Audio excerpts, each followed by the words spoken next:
shall the air the set of sun. Where the place? Upon the heath, there to meet Macbeth. I come! Fair is foul, and foul is fair. Hover through fog, and filthy air.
What bloody man is that?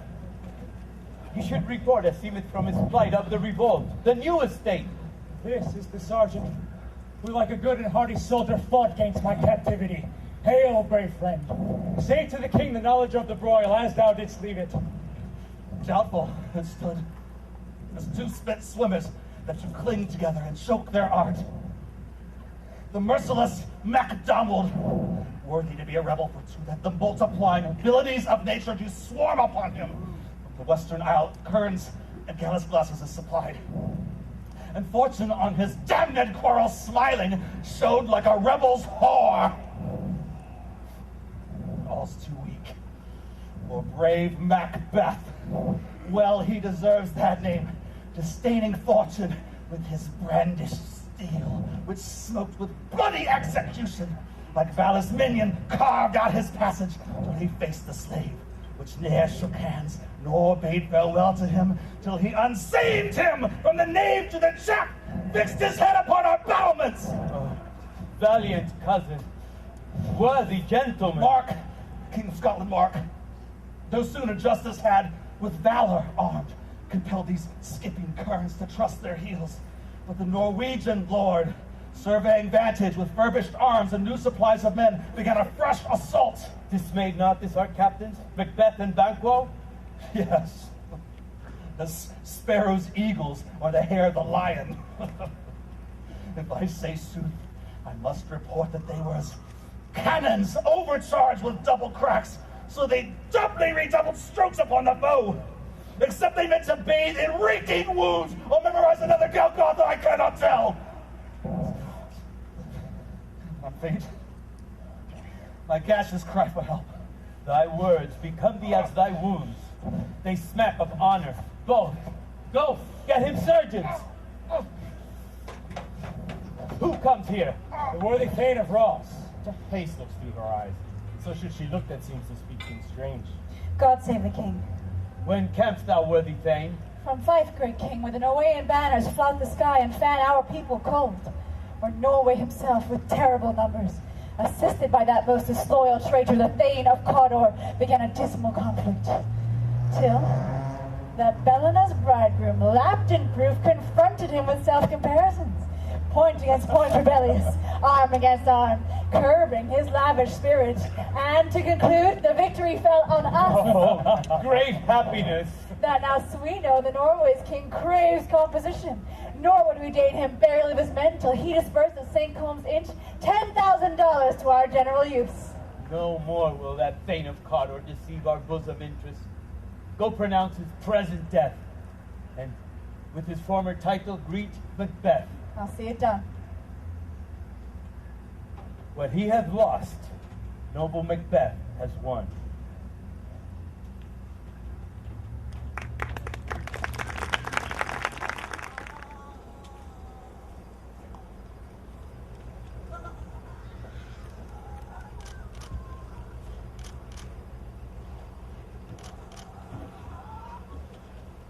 Where hast thou been, sister?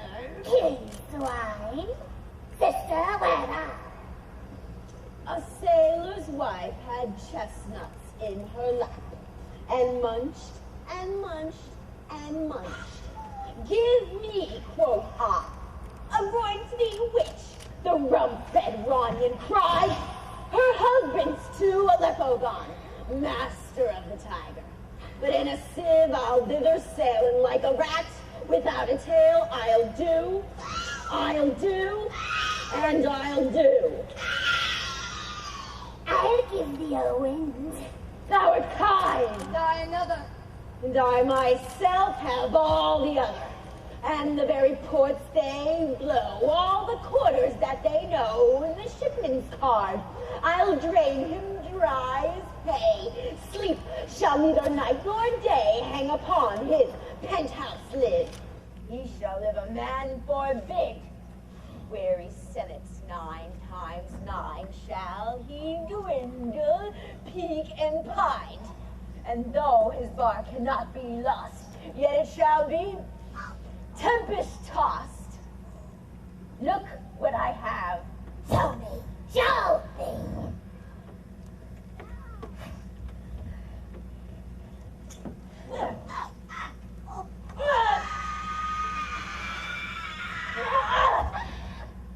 Here I have a pilot's son. Yet, when homeward he did come. A drum, Macbeth doth come. Here, sisters, hand in hand, posters of the sea and land, thus do go about, thrice to 9, and thrice to 9, and thrice again, make up 9.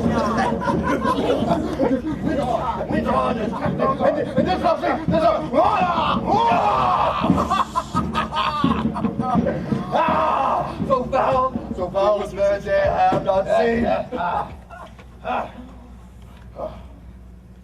How far is its call to? 4. What are these? So withered and so wild in their attire that look not like the inhabitants of the earth, but that are on it. Live you or you are said man may question. You seem to understand me. Speak if you can. What are you? All hail Macbeth! Hail to thee, Thane of Glad! All hail Macbeth! Hail to thee, Thane of Cawdor! All hail Macbeth! Thou shalt be king hereafter! Oh, good sir, why do you start and seem to fear things that do sound so fair?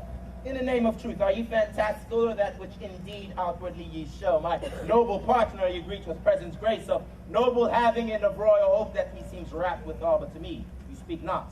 Now if you can, look into the seeds of time and say which grain will grow and which will not. Speak then to me. You neither beg nor fear your favors nor your hate. Hail! Hail! Lesser than Macbeth, and greater. Not so happy, and yet much happier. Thou shalt give kings, though thou be none. All hail Macbeth and Banquo! Well, stay, you imperfect speakers. Tell me more. Of my sinner's death, I know I am Thane of Globs, but how of Cawdor? Now, the Thane of Cawdor is a prosperous gentleman. And then to be king says no within the prospect of belief no more than to be Cawdor. Savor what you owe this strange intelligence. Why upon this blasted heath you stay our way with such prophetic greeting? Speak, I charge you! For the earth has bubbles as the water has, and these are of them. Whither are they vanished? Oh, would they stay? For such things here as we do speak about. Your children shall be kings! You shall be king! I came, God, Arthur, when it not so, Don't say soon in words. Who's here? Roars! And roars! Ah, yes! Roars! The king hath happily received, Macbeth, the news of thy success. As thick as hail came post to post, and every one did bear thy praises in his kingdom's great defense, and poured them down before him. We are sent to give thee from our royal master thanks. Oh, hey. Only to herald thee into his side, not Oh, God, no!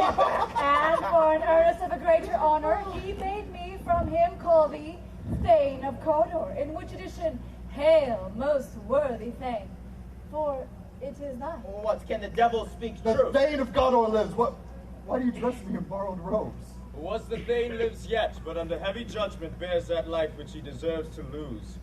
Whether he was combined with those of Norway, or did line the rebel with hidden help and vantage, or that with both he labored in his country's wreck, I know not. But treason's capital, confessed and proved, have overthrown him. Arms and Thane of Cawdor. Greatest is behind. Do you not hope your children shall be kings when those that gave the Thane of Cawdor to me promised no less to them? That trusted home might yet enkindle you into the Oh, crown besides come the now. Thane of Cawdor. But 'tis strange, and oftentimes to win us to our harm, the instruments of darkness tells us truth. Win us with honest trifles to betray us in most deepest consequence. Cousins, a word, I pray you. True truth, Sir Tor. As happy prologues to the swelling act of the imperial theme. Oh, cannot be ill. Cannot be good. If ill, why have they given me earnest of success, commencing in a truth? I am Thane of Cawdor. If good, why do I yield to that suggestion whose horrid image doth unfix my hair, make my seated heart knock at my ribs against the use of nature? My present fears are less than horrible imaginings. My thought, whose murder yet is but fantastical, shakes so my single state of man that function is smothered in surmise. Nothing is but what is not. Look how our partners wrap. If chance will have me king, why chance may crown me, without my stir. New horrors come upon them like our strange garments, cleave not to their mold, but with the aid of use. Come what come may. Time and the hour runs through the roughest day. Worthy Macbeth, we stay upon your leisure. Give me your pardon. My dull brain was wrought with things forgotten. Kind gentlemen, your pains are registered where every day I may turn the leaf to read them. Let us toward the king. Think on what hath chanced, and upon what time, the interim having waited, let us speak our free hearts each to other. Very gladly. To little enough. Come, friends.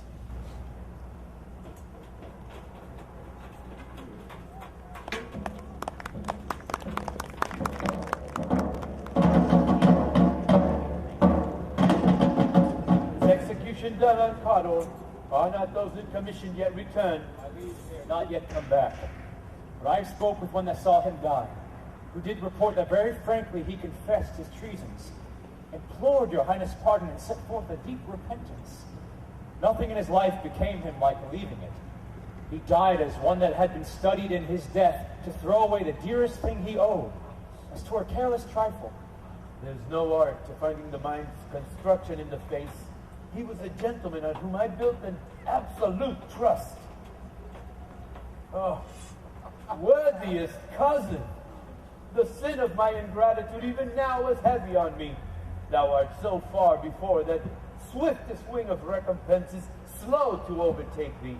Would thou hadst less deserved, that the proportion both of thanks and payment might have been mine. Only I have left to say, more is thy due, than more than all can pay. The service and the loyalty I owe in doing it pays itself. Your Highness parties receive our duties, and our duties are to your throne and state, children and servants, which do but what they should, in doing everything safe toward your love and honor. Welcome hither. I have begun to plant thee, and will labor to make thee full of growing. Noble Banquo, that has no less deserved, nor must be known no less to have done so.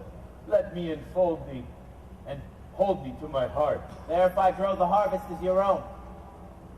Sons, kinsmen, thanes, and you, whose places are the nearest, know we will establish our estate upon our eldest, Malcolm, whom we name hereafter the Prince of Cumberland, which honor must not unaccompanied invest him only, but signs of nobleness like stars shall shine on all deservers, from hence to Inverness, and bind us further to you.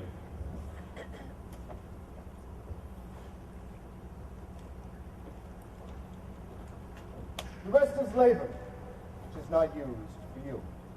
I'll be myself the harbinger and make joyful the hearing of my wife with your approach. So humbly, take my leave. Worthy Cador, true worthy Banquo, he is full so valiant, and in his commendations I am fed. It is a banquet to me. Let's after him whose care is gone before to bid us welcome. It is a peerless kinsman.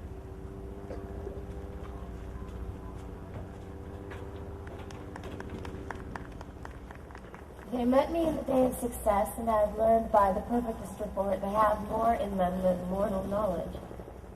When I burned in desire to question them further, they made themselves air, into which they vanished. Whilst I stood wrapped in the wonder of it all, came missives from the king, who all hailed me.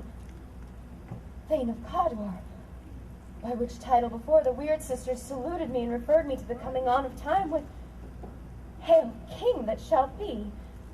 This have I thought good to deliver thee, my dearest partner in greatness, that thou mightst not lose the dues of rejoicing by being ignorant of what greatness is promised thee. Lay it to thy heart. Oh, farewell. Farewell.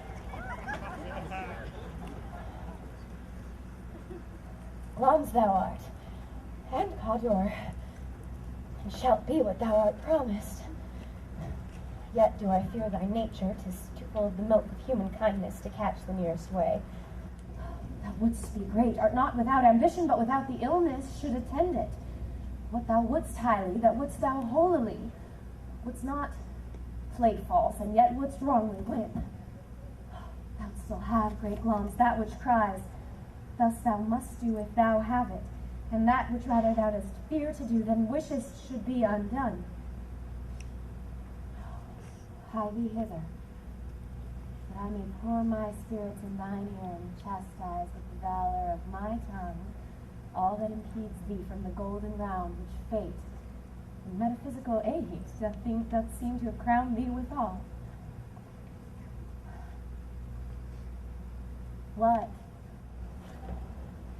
What is your tidings? The king comes here tonight. Ah, thou art mad to say it. Is not thy master with him, who, were it so, would have informed for preparation? So please you, it is true. Our thane is coming. One of my fellows had the speed of him, who, almost dead for breath, had scarcely more than would make up his message.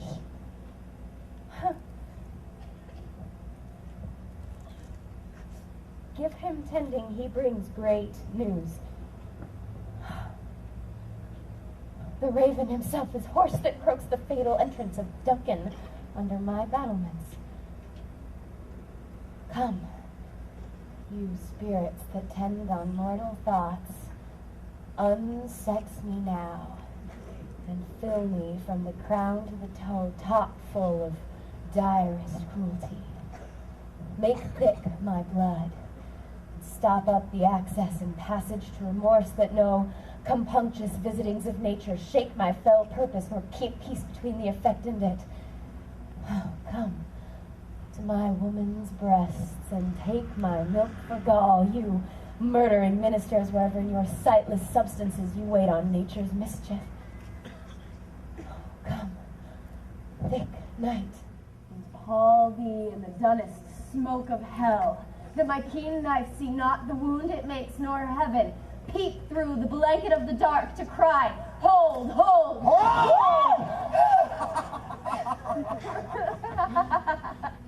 Oh, great Glamis, worthy Cador, greater than both by the all-hail hereafter. Oh, thy letters have transported me beyond this ignorant present, and I feel now the future in the instant.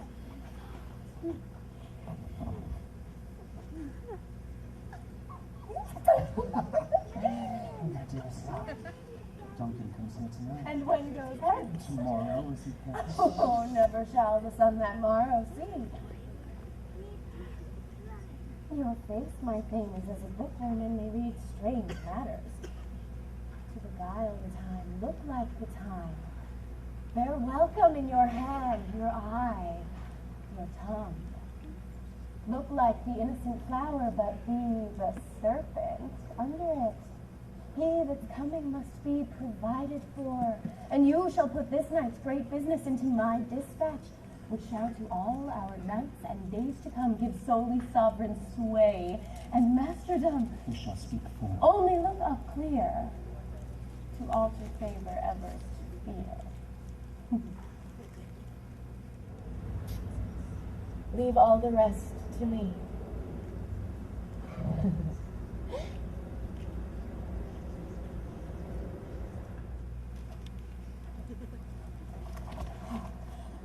The Prince of Cumberland.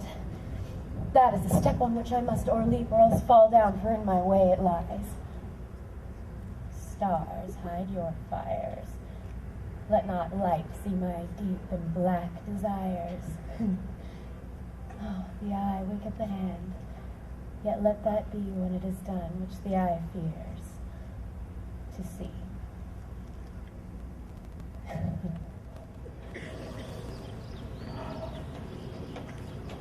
This castle hath a pleasant seat.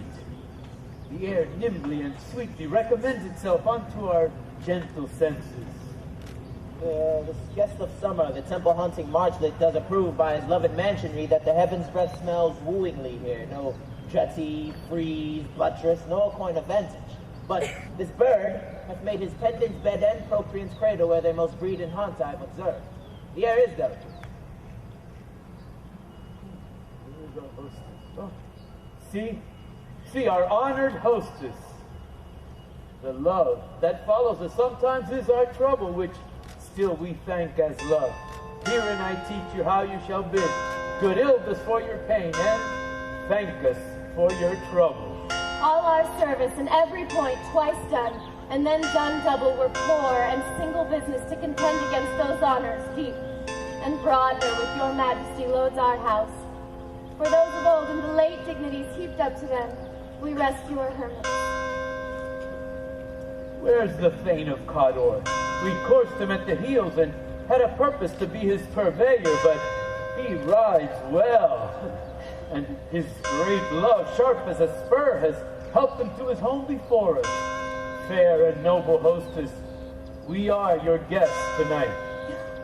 Your servants ever have theirs themselves, and what is theirs in pomps to make their audit at your highness's pleasure, still to return your own. Give me your hand.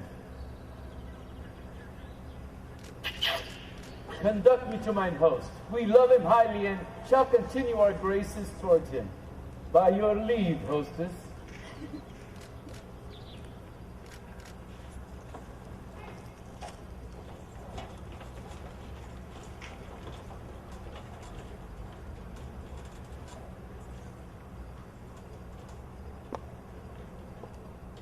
If we're done, Prince is done.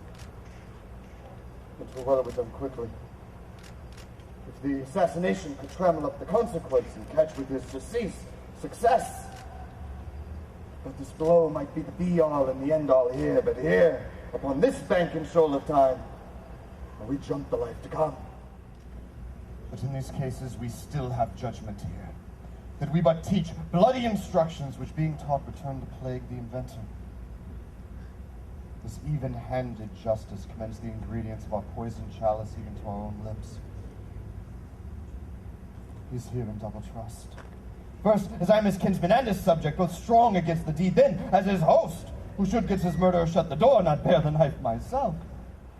Besides, this Duncan hath borne his faculties so meek and so clear in his great office that his virtues will plead like angels, trumpet-tongued against the deep damnation of his taking off. Pity, like a naked newborn babe, striding the blast, or heaven's cherubim, horse upon the sightless couriers of the air, shall blow the horrid deed in every eye, that tears shall drown the wind. I have no spur to prick the sides of my intent, only vaulting ambition, which all leaps itself, falls on the other.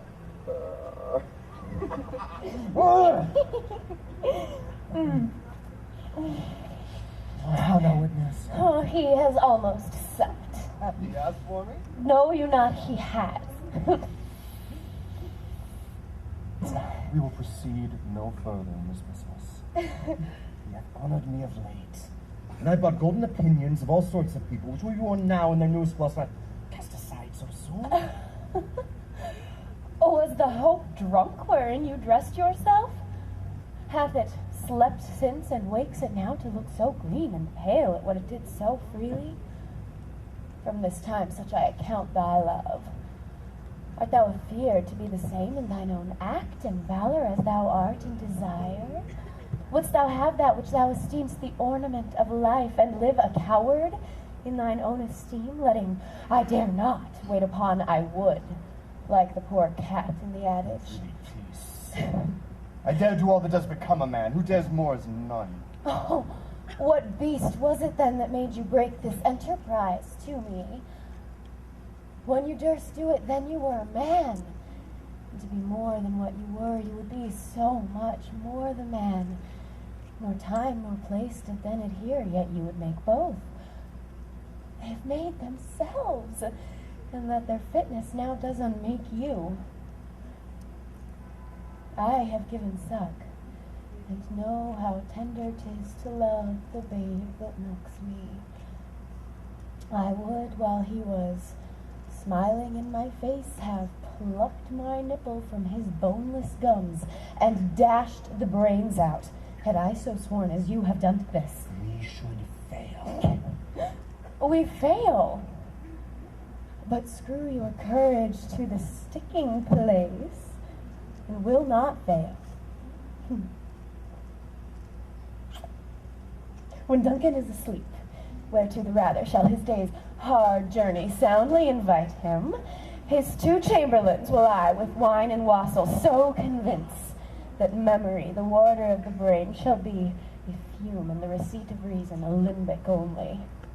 When in a swinish sleep their drenched natures lie as in a death, what cannot you and I perform upon the unguarded Duncan?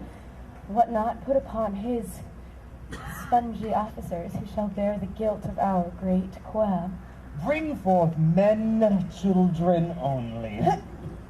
For thy undaunted mettle should compose nothing but males.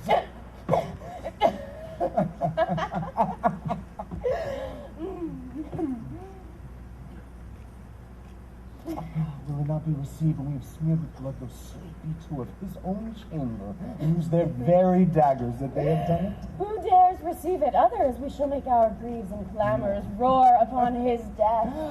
I am settled. Bend up each corporal agent to this terrible feat. Away, and mark the time with fairest charm. False face must hide, but the false heart don't know.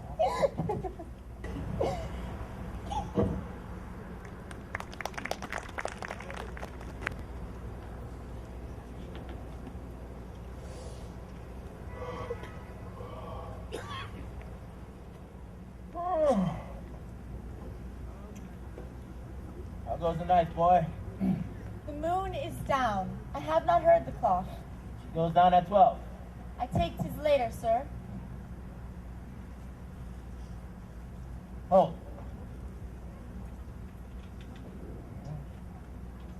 Take my sword. Oh, there's husbandry in heaven. The candles are all out. I'll take thee, that's too. A heavy summons lies like lead upon me, and yet I would not sleep. Oh, merciful powers, restrain in me the cursed thoughts that nature gives way to in repose. Give me my sword. Who's there? A friend. Oh, but sir, not yet at rest. The king's abed. He hath been an unusual pleasure, and sent forth great largesse to your officers. This Diamond, he greets your wife withal by the name of most kind hostess. Being unprepared, our will became a servant to the fact, which else should free of wrong. All's well. I dreamt last night of the 3 weird sisters. To you, they have showed some truth. I think not of them. Yet, when we can entreat an hour to serve, we would spend it in some words upon that business, if you would grant the time. At your kindest leisure. You shall cleave to my consent when 'tis. Shall make honor for you. So I lose none in seeking to augment it, but still keep my bosom franchised and allegiance clear. Shall be counted. Good repose the while. Thanks, sir. The likes to you.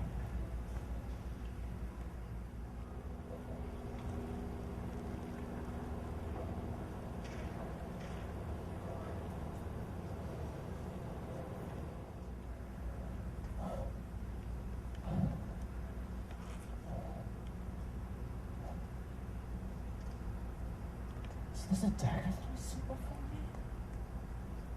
The handle towards my hand? Oh, come, let me clutch thee. I have thee not, and yet I see thee still. Art thou not, fatal vision, sensible to feeling as to sight?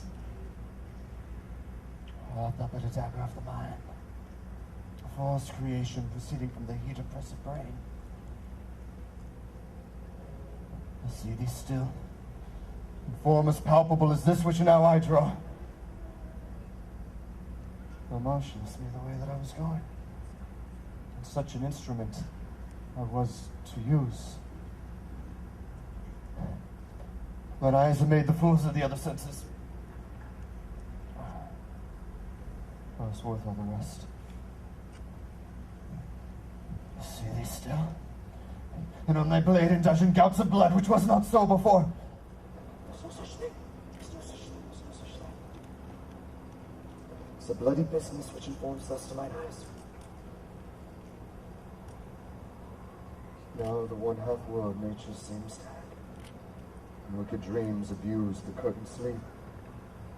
Witchcraft celebrates pale Hecate's offering, and withered murder, alarmed by a sentinel the wolf whose howls his watch.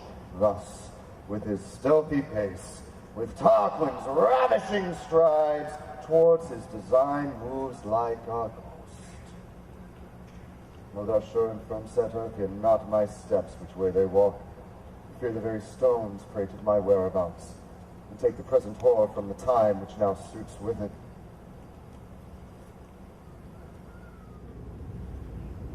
Was I threat, he lives. Words to the heat of thee too cold breath gives. I go, and it is done. The bell invites me. Hear it not, Duncan. There is a knell that summons thee. To heaven or to hell.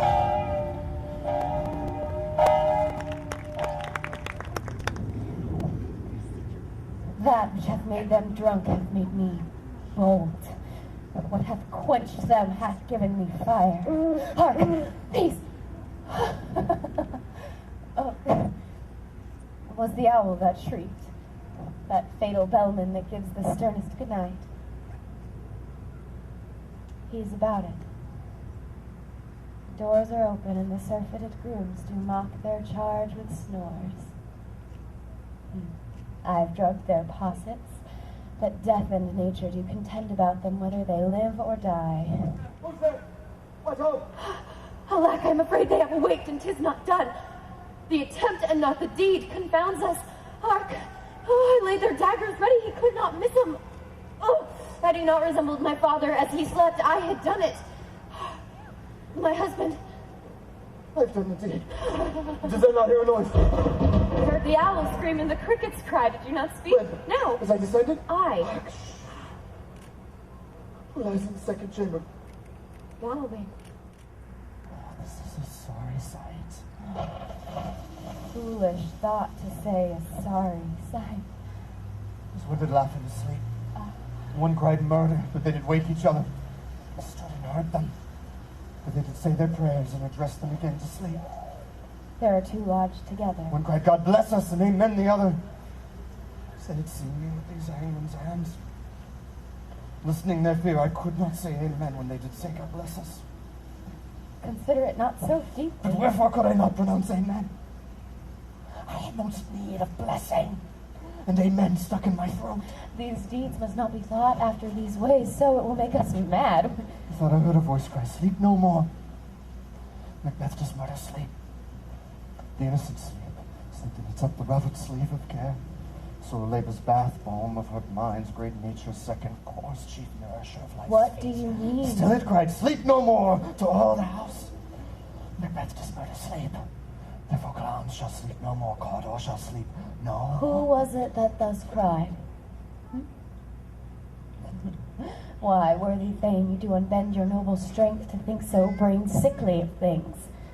Go, get you some water and wash this filthy witness from your hand. Why did you bring these daggers from the place? They must lie there. Go carry them and smear the sleepy grooms with blood. I'll go no more. I must think on what I have done. Look on it again, I dare not. Infirm of purpose, give me the daggers. The sleeping and the dead are but as pictures. 'Tis the eye of childhood that fears a painted devil. If he do bleed, I'll gild the faces of the grooms withal, for it must seem their guilt. Whence is that knocking? Who is it with me when every noise appalls me? What hands are here? Look out mine eyes. Will all great Neptune's ocean wash clean this blood from my hands? No. This my hand will rather the multitudinous seas incarnadine, making the green one red.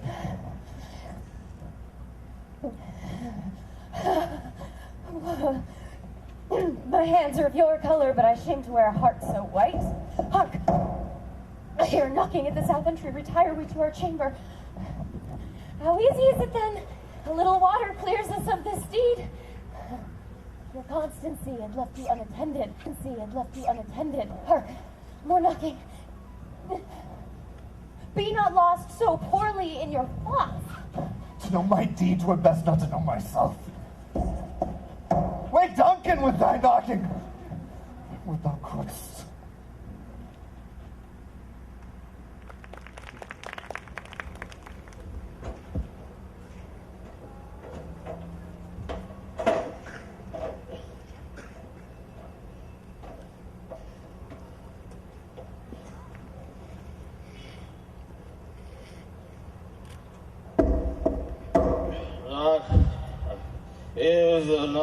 Here's a knocking indeed.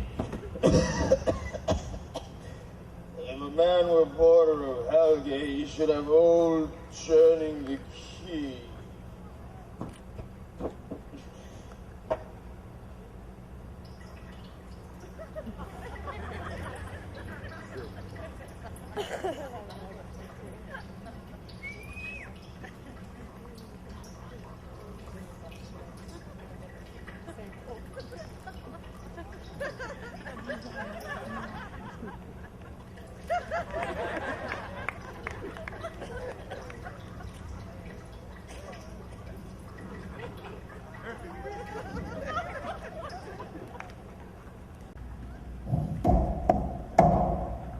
Knock, knock, knock. Who's there in the name of Beelzebub?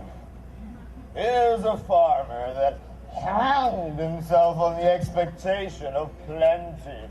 Come in time. Have napkins enough about you. Here, your sweat for it. Knock, knock. Who's there in the other devil's name? Faith, here's an equivocator who could swear in both scales against either scale, who committed treason enough for God's sake, yet could not equivocate to heaven.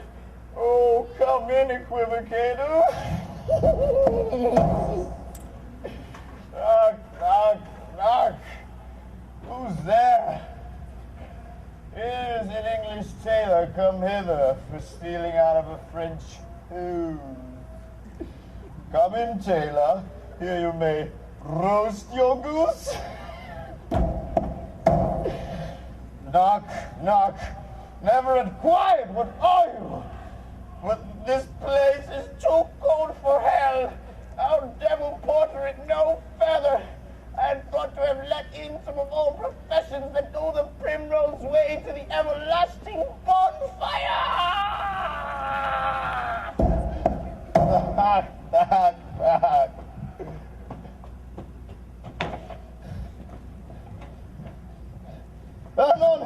Anon, I pray you.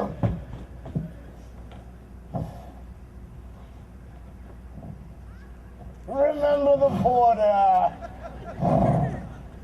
Was it so late, friend? Ere you went to bed, did you do lies so late? Faith, sir, we were carousing till the second cock, and drink, sir, is a great provoker of three things. What three things does drink especially provoke? Marry, sir, nose painting, sleep, and urine. Lechery, sirs, it provokes and unprovokes. It provokes the desire, but takes away the performance. Therefore, much drink may be said to be an equivocator with lechery. It makes him, and it mars him. It sets him on, and it takes him off. It persuades him, and disheartens him. Makes him stand to more, and not stand to.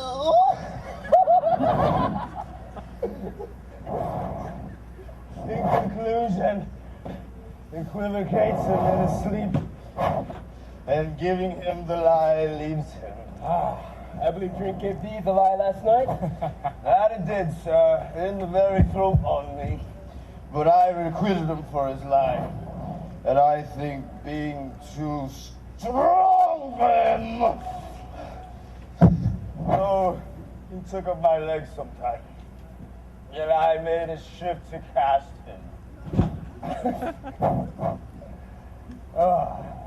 Is my master stirring? Knock you guys awake. Here he comes. Good morning, noble sir. Tomorrow, both? Is the king stirring, worthy thane? Not yet. He did command me to call timely on him. I have almost slipped the hour. I'll bring you to it. I know this is a joyful trouble to you, but yet, this one. The labor we delight in physics pain. This is the door. I'll make the bold to call. It is my limited service. Goes the king hence today?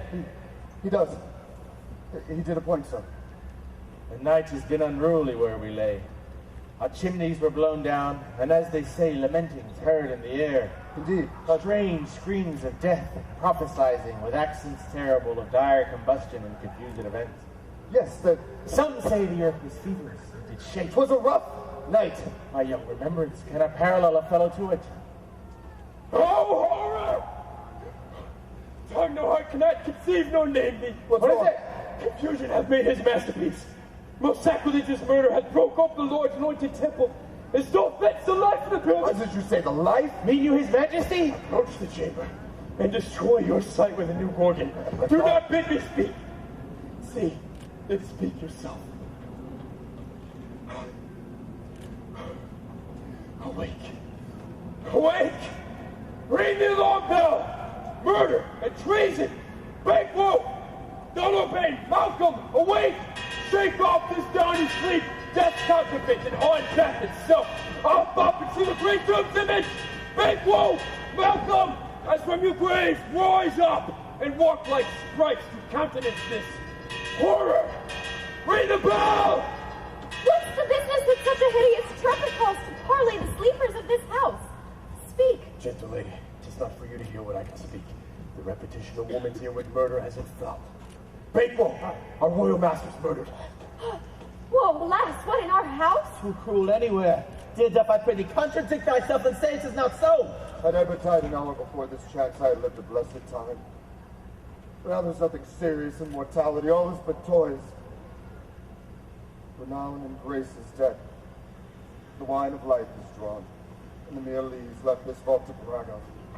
What is amiss? You are and do not know it. The spring, the fountain, the head of your blood is stopped. The very source of it is stopped. Your royal father is murdered. Oh? By whom? Those of his chambers, it seemed, had done it. Their hands and faces were in a bag with blood. So were their daggers, which unwiped he found upon their pillows. They stared and were distracted. No man's life is to be trusted with them. Yet I do repent me of my fury that I did kill them. Wherefore did you so? Who can be wise, amazed, temperate and furious, loyal and neutral in a moment? No man. The expedition my violent love outran the pause of reason. Here they, Duncan. The silver skin laced with his golden blood, and his gashed stabs looked like a breach in nature, the ruin's wasteful entrance. They're the murderers, steeped in the colors of their trade, the daggers unmannerly breached with gore. Who could refrain that in a heart to love, and courage in his heart to make his love known? Look to the lady. Why don't we hold our tongues, that most may claim this argument for ours? What should be spoken here? Where our fate hidden in augur hole may Russian seize us? Let's away. Our tears are not yet brewed, nor our strong sorrow upon the foot of motion. Look to the lady. When we have our naked frailties hid that suffer in exposure, let us question this most bloody piece of work to know it further. Fears and scruples shake us. And in the great hand of God, I stand in defense against the undivulged pretense. I fight of treasonous malice. And so do I! So all! Let's briefly put on manly readiness. Meet in the hall together. Welcome, contender. What will you do? Let's not consort with them. To show an unfelt sorrow is an office which the false man does easy. All to England. To Ireland, I. Our separated fortune shall keep us both the safer. Where we are, there's daggers and men's smiles. The near in blood and the nearer bloody. This murderous shaft that shot hath not yet lighted, and our safest way is to avoid the aim. Therefore to horse, let us not be dainty of leave-taking, but swift away, towards in that theft, which steals itself when there's no mercy left.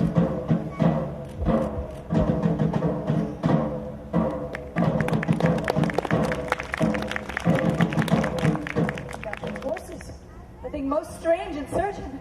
Beauteous and swift, the minions of the race turn wild, their stalls flung out, contending against obedience, as they would make war with mankind.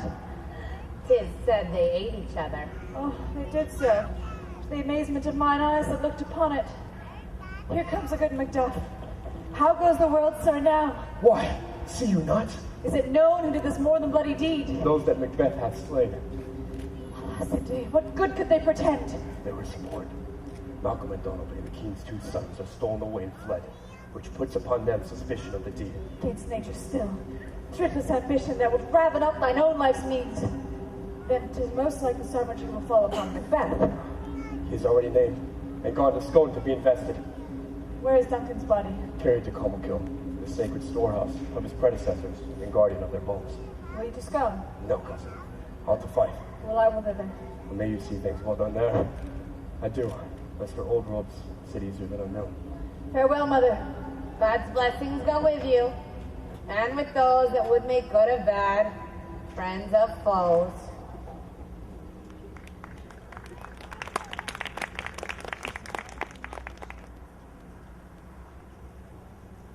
How hast it now? King, Cardor, Glamis, all. As the weird women promised, and I fear thou playedst most foully for it. Yet it was said that it should not stand in thy posterity, but that myself should be the root and father of many kings. Now, if there comes truth from them as upon thee, Macbeth, their speeches shine. Why, by the verities on thee made good, may they not be my oracles as well, and set me up in hope. Hush.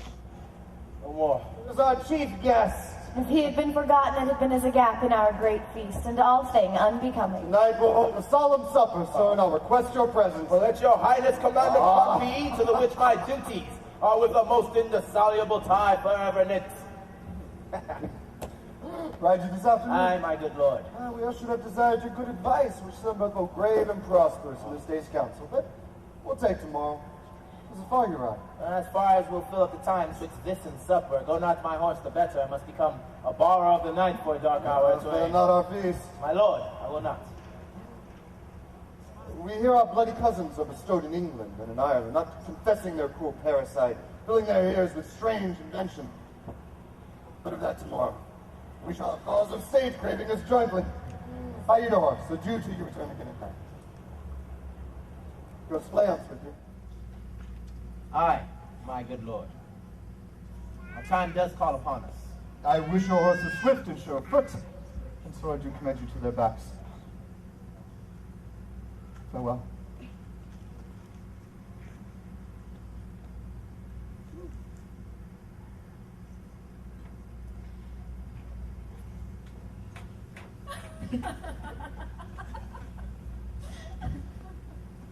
Let every man be master of his time till 7 at night. To make society the sweeter welcome, we will keep ourselves till supper time alone. Walden, God be with you.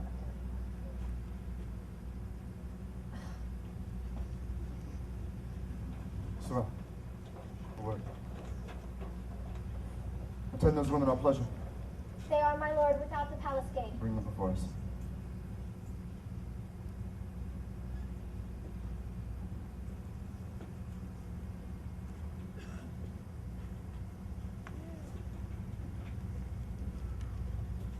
To be thus is nothing, but to be safely thus. Our fears and Banquo stick deep, and in his royalty of nature reigns that which would be feared. 'Tis much he dares. And to the dauntless temper of his mind he hath a wisdom that doth guide his valid act in safety. There is none but he whose being I do fear, and under him my genius is rebuked, as it is said Mark Antony's was by Caesar. I chid the sisters when first they put the name of king upon me and bade them speak to him, and then prophet-like they hailed him father to a line of kings. Upon my head they placed a fruitless crown and put a barren scepter in my grip, thence to be wrenched with an unlineal hand, no son of mine succeeding. If it be so, for Banquo's issue have I filed my mind. For them, the gracious Duncan, have I murdered, put rancors in the vessels of my peace, only for them, and mine eternal jewel given to the common enemy of man, to make them kings! The seed of Banquo, kings!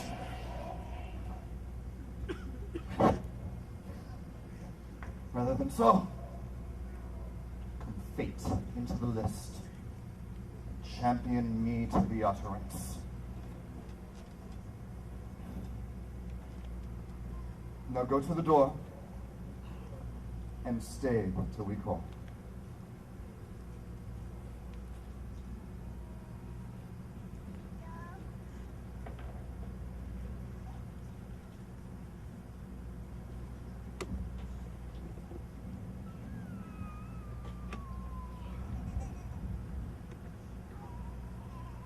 Was it not yesterday we spoke again together? It was, so please your highness. Well then, have you considered of our former speeches? Know that it was he that in times past held you so under fortune, which you had thought had been our innocent self.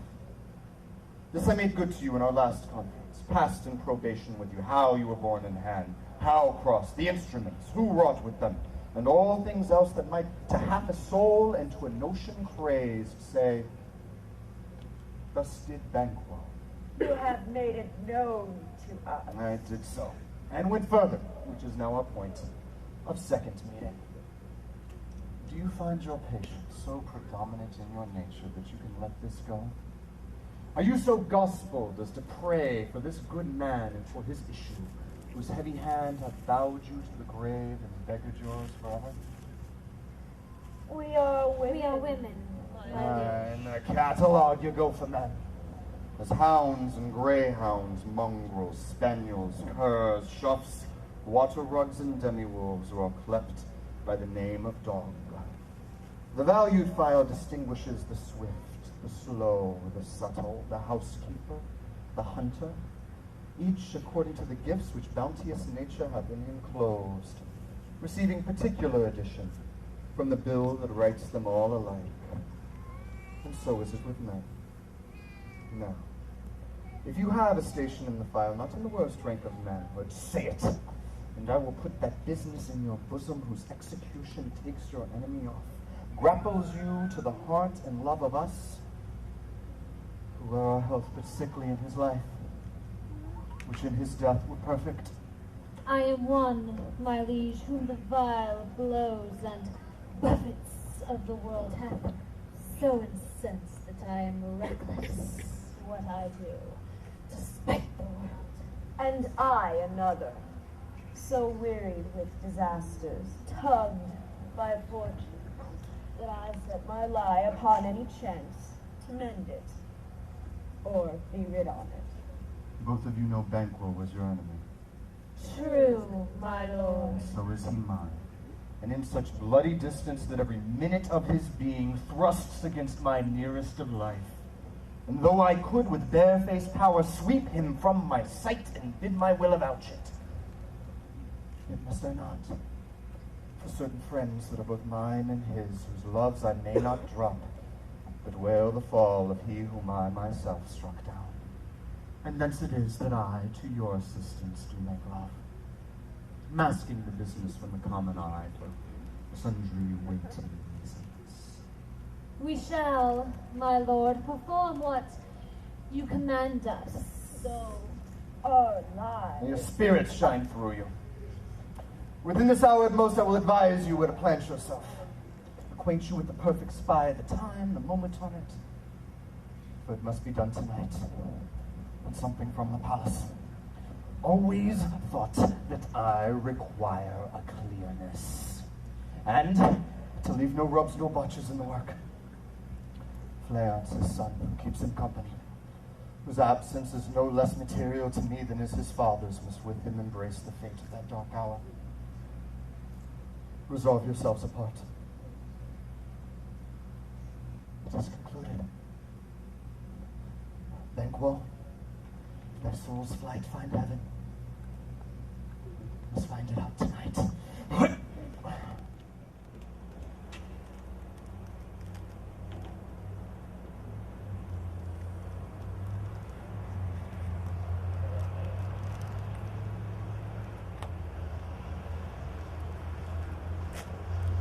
Is Banquo gone from court?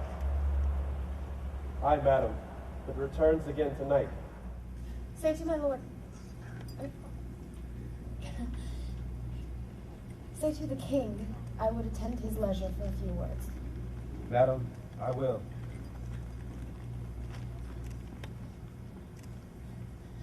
Not sad, all spent. Where our desire is got without content. 'Tis safer to be that which we destroy than by destruction dwell in doubtful joy. How now, my lord? Why do you keep alone? Sorriest fancies your companions making, using those thoughts that should indeed have died with them they think on. Things without all remedy should be without regard. What's done is done. We've scorched the snake, not killed it. She'll close and be yourself again, whilst awful malice remains in danger of her former curve. Let the frame of things disjoint, both the worlds suffer, ere we will eat our meal in fear. Sleep in the affliction of these terrible dreams that shake us nightly. Better be with the dead, whom we need to gain our peace of scent to peace, than on the torture of the mind to lie in restless ecstasy. Duncan's in his grave. Treason has done his worst. No steel, no poison, malice, domestic, foreign levy, nothing can touch him further. Come on. Gentle, my lord. Sleek o'er your rugged looks. Be bright and jovial among your guests tonight. So shall I, love. And so, I pray, be you. Let your remembrance apply to Banquo. Present him eminence with both eye and tongue. Safe the while. We must lave our honors in these flattering streams, making our faces visards to our hearts, disguising what they are. You must believe this. This is my mind. Thou knowest that Banquo in his fleance lives. But in them nature's copies not etern. Well, there's comfort yet! They are assailable! Then be thou Jock. Ere the bat hath flown his cloistered flight, there shall be done a deed of dreadful notes. What's to be done? Oh, be innocent of the knowledge, dearest Jock, till thou applaud the deed. Come, silly knight, Scoff up the tender eye of pitiful day, and with thy bloody and invisible hand cancel into pieces that great bond which gives you. Light thickens, and the crow makes wing to the rooky wood. The things of day begin to droop and drowse, while night's black ages to their praise do rouse. With a marvelous at my words, but hold thee still! Things bad begun make strong themselves by ill.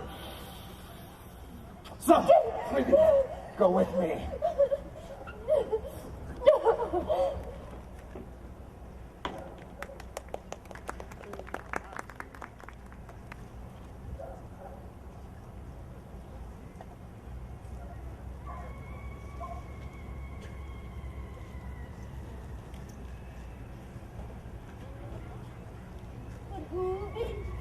Join up, Macbeth! He's not our mistrust. Since he delivers our offices and what we must do to the direction just. Then stand with us. The west yet glimmers with some streak of day. Now spurs the laden traveler apace to gain the timely inn. And near approaches the subject of our walk. Hark! I hear horses. Give us a light there. Oh! 'Tis he! The rest is all within the note of expectation already, all within the cards! His horses go about. Almost a mile. He does so usually as all men do from thence to the palace gate. Make it their walk. Stand to it. There will be rain tonight. Let it come down. Fly, the flare! Fly! Fly!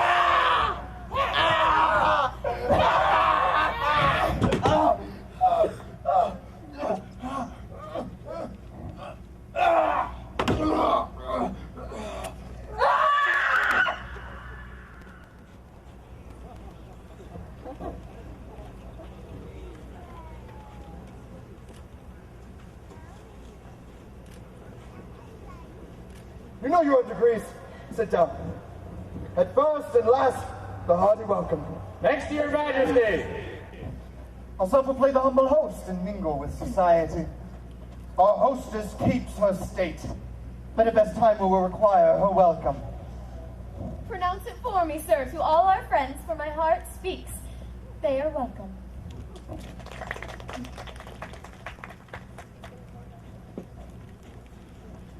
There's blood on thy face. 'Tis Banquo's then. It is better thee without than he within. Is he dispatched? My good sir, his throat is cut. That I did for him. Thou art the best of the cutthroats. Yet he is good that did the like for flayance. If thou didst it, thou art the non-corral. Most royal sir, Leonce is escaped. Comes my fit again.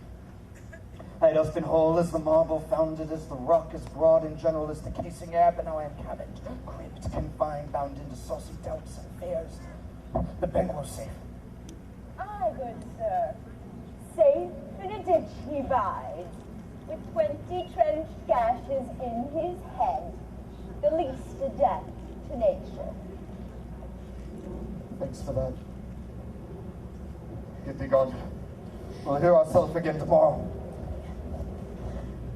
My royal lord, you do not give the cheer. The feast is sold that is not often vouched, while 'tis a making 'tis given with welcome. To feed were best at home. From thence the sauce to meat were ceremony. Meeting were bare without it. Sweet remembrance, sir. Now good digestion wait on appetite, and health on both. Yeah. See, they encounter thee with their hearts' thanks. Both sides are even here, I'll sit in the midst. Be large in mouth, and onwards we can measure the table round. May it please your highness, sit. Here had we now our country's honor roof, where the grace of person of our Banquo present, whom may I rather challenge for unkindness than pity for mischance. His absence, sir, lays blame upon his promise. Please it your highness to grace us with your royal company. Oh, the table's full. Here's a place reserved, sir. Where? Here, my good lord. What is it that moves your highness? Which of you has done this? What, my good lord? Thou canst not say I did it! Never shake thy gory locks at me! Gentlemen, rise. His Highness is not well. Sit! Worthy friends, my royal lord is often thus, and hath been from his youth. I pray you keep seat. The fit is momentary. He will upon a thought again be well. If much you note him, you shall offend him and extend his passion. Feed and regard him not. Are you a man? I am a bold one that dare look on that which might appall the devil. This is the air-drawn dagger which you said led you to Duncan. Why do you make such faces when all's done? You look but on a stool. But did see there! Behold! Look! Look! Why, what care I? If thou canst not speak too! If John houses in our graves and those we bury back, our monuments shall be the most of kind! What? Quite unmanned in folly? If I stand here, I saw him. Fie for shame. Let it be said, Anna. In the olden time, ere the human statute purged the gentle will eye, and since two murders have been performed too terrible for the ear. The time was that when the brains were out, the man would die, and there an end. But now they rise with 20 mortal murders on their crowns and push us from our stools. This is more strange than such a murder is. My royal lord, your noble friends soon lack you.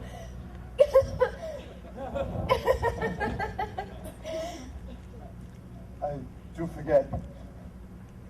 Do not muse at me, worthy friends.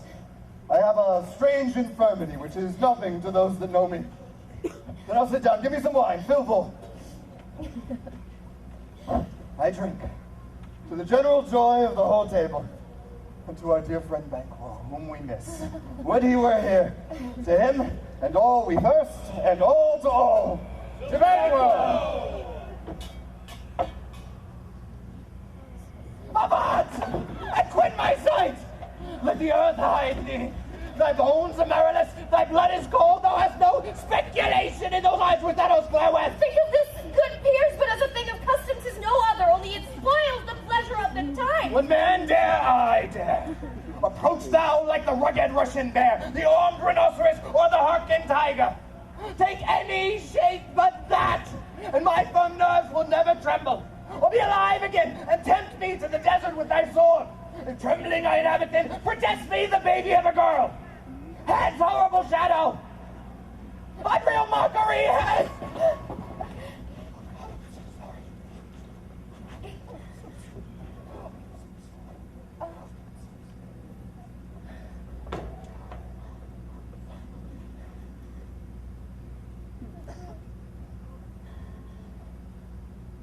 So, being gone, I am a man again. I pray you sit still. You have displaced the mirth, broke the good meeting with most admired disorder. Or can such things be and overcome us as a summer cloud without our special wonder? You make me strange, even to the disposition that I owe, when I think your eyes can behold such sights that keeps a natural ruby of your cheeks when mine is blanched with fear. What sights, my lord? I pray you speak not. He grows worse and worse. Question enrages him. At once, good night. Stand not upon the order of your going, but go. At once. Good night. Better health attend his majesty. A kind good night to all.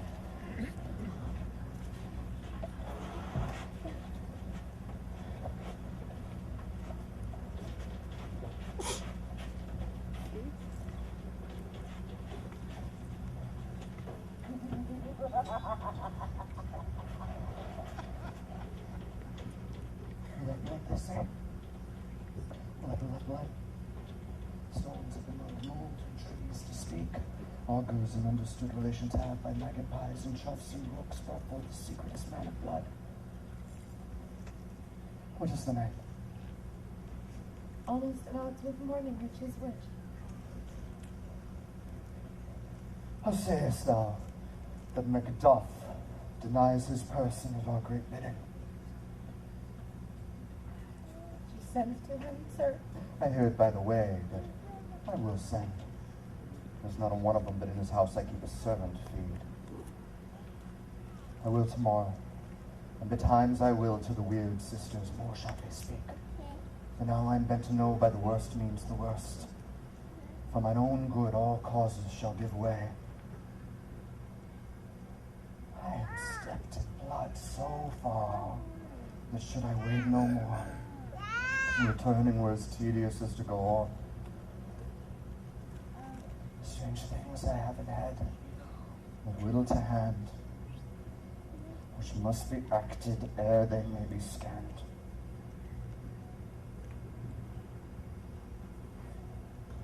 You lack the season of all natures.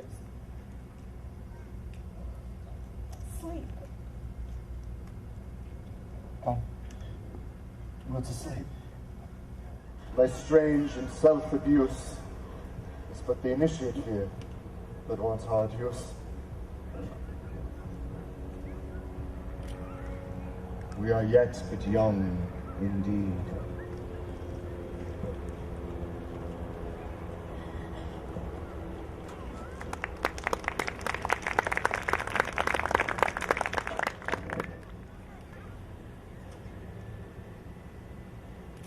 My former speeches have but hit your thoughts, which can interpret further. Only I say things have been strangely born. The gracious Duncan was pitied of Macbeth, marry he was dead. For the right valiant Banquo walked too late, whom you may say, if it pleased you, Fleance killed. For Fleance fled. Men must not walk too late. Who cannot want the thought how monstrous it was for Malcolm and for Donovan to kill their gracious father? Damned fact. How it did grieve Macbeth. Did he not straight in pious rage the two delinquents tear that were the slaves of drink and thralls of sleep? Was not that nobly done? Aye, and wisely too. But 'twould have angered any heart alive to hear the men deny it. So that I say he has borne all things well. And I do think that had he Duncan's sons under his key, and as it please heaven he shall not, they should find what were to kill a father. So should Fleance. But peace! For from broad words, and because he failed his presence at the tyrant's feast, I hear Macduff lives in disgrace. Can you tell, sir, where he bestows himself? The son of Duncan, from whom this tyrant holds the due of birth, lives in the English court, and is received of the most pious Edward with such grace, for the malevolence of fortune nothing takes from his high respect. Thither Macduff has gone to pray the holy king, upon his aid, to wake Northumberland and warlike Siward, that by the help of these, with him above to ratify the work, we may again give to our tables meat, sleep to our nights, free from our feasts and banquets bloody knives, to faithful homage and receive free honors, all which we pine for now. And this report had so exasperated the king that he now prepares for some attempt of war. Sent you to Macduff? He did so, and with an absolute, "Sir, not I." Crowdy messenger turns me his back and hums, as who would say, "You'll rue the time that clogs me with this answer." That well might advise him to a caution, to hold what distance his wisdom can provide. Some holy angel fly to the court of England and unfold his message ere he comes, that a swift blessing may soon return to this, our suffering country under a hand accursed. I'll send my prayers with him.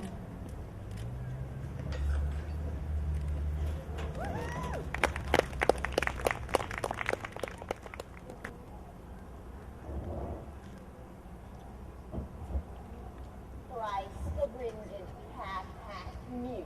Present once the hedgehog wide. Happy a cry, 'tis time, 'tis time. Round about the cauldron go, in the poison entrails throw. Toad that under cold stone days and nights have 31. Sweltered venom sleeping got, boiled out first in charmed pot. Double, double toil and trouble, fire burn and cauldron rubble. Fillet of a pepper in the cauldron boil and bake. Eye of newt and toe of frog, wool of bat and tongue of dog. Adder's bark and blindworm steam, lizard leg and owlet wing. For charm of powerful trouble, like a hell broth boil and bubble. Double toil and trouble, fire burn and cauldron bubble. Scale of dragon, tooth of wolf, witch's mummy, mind gulf of the ravin salt sea shark, root of hemlock, dig in the dark, liver of blaspheming Jew, roll of goats and slips of you slivered in the moon's eclipse, nose of Turk and Tartarus,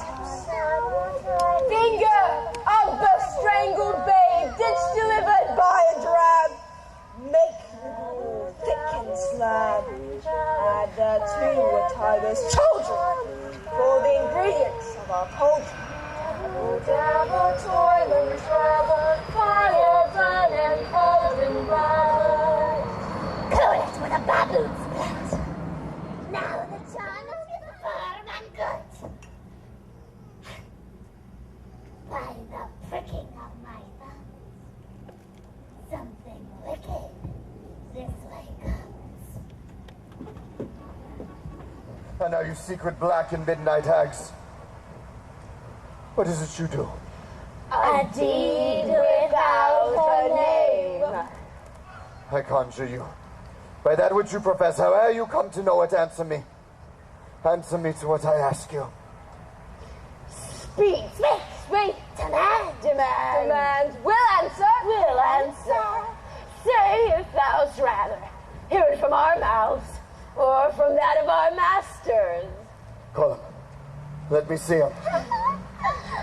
Pour in sow's blood that hath eaten her 9 farrow. Grease that sweatin' from murderers give it. Throw into the flame. Come high or low, thyself and office deftly show.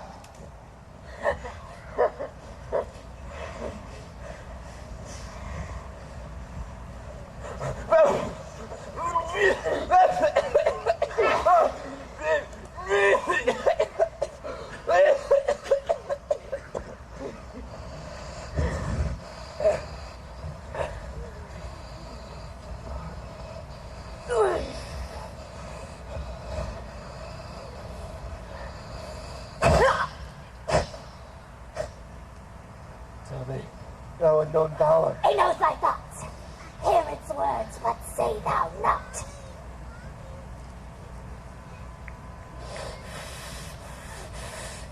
Beware! Macbeth! Macbeth! Macbeth! Beware Macduff! Beware the Thane of Fife! Dismiss me! Enough! But there thou art, for thy good caution, thanks, thou hast hogged my fear aright. No, but one word more.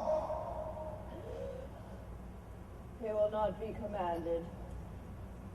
Here's another, more potent than the first.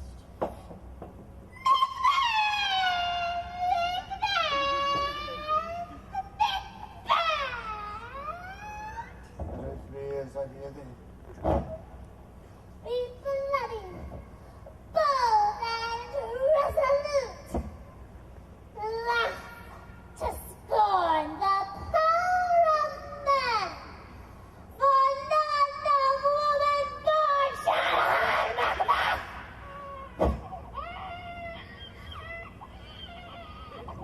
Live, Macduff. What need I fear thee? But yet I'll make assurance double sure. And take upon the fate thou shalt not live. That amidst her pale hearted fear it lies. Sleep in spite of thunder.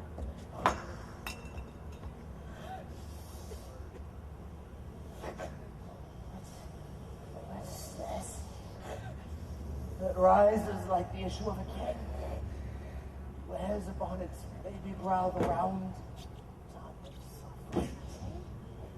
Listen, but speak not to it.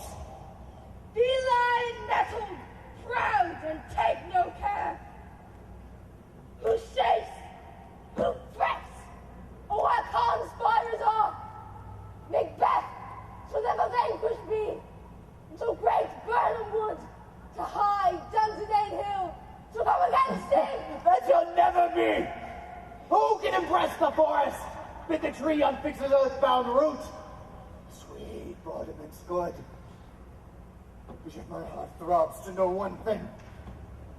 Tell me, if your art can tell so much, shall vanquish whoever reign in this kingdom? Seek to know no more. I will be satisfied! Deny me this, and an eternal curse fall upon you! Let me know.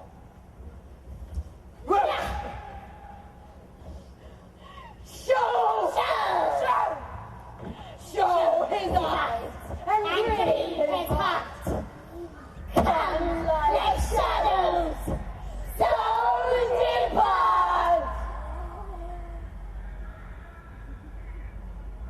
Oh, true life, the spirit of thankful. Down!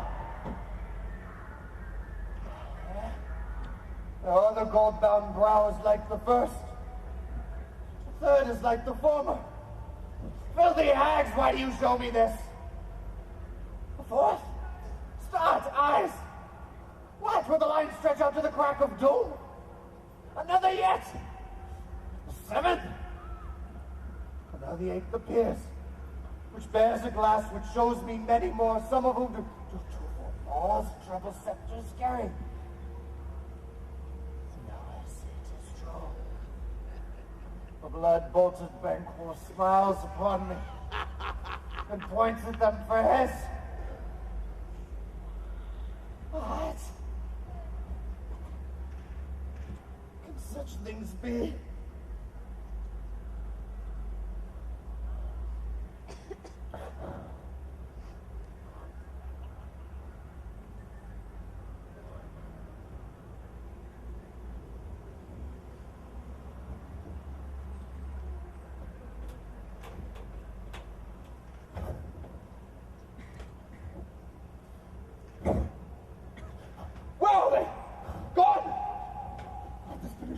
I curse within the calendar. What's your grace's will? So you the weird sisters. No, my lord. Can they not buy you? No, indeed, my lord.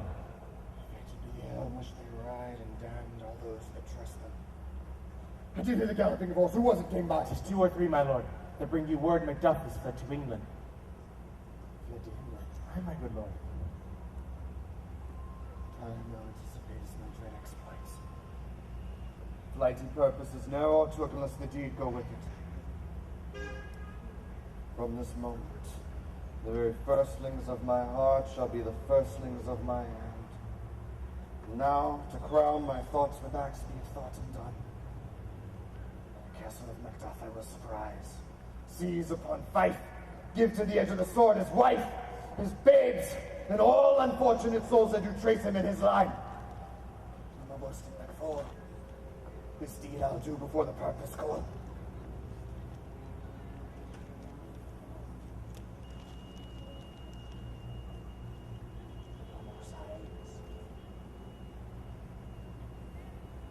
Where are these gentlemen? Come, bring me where they are!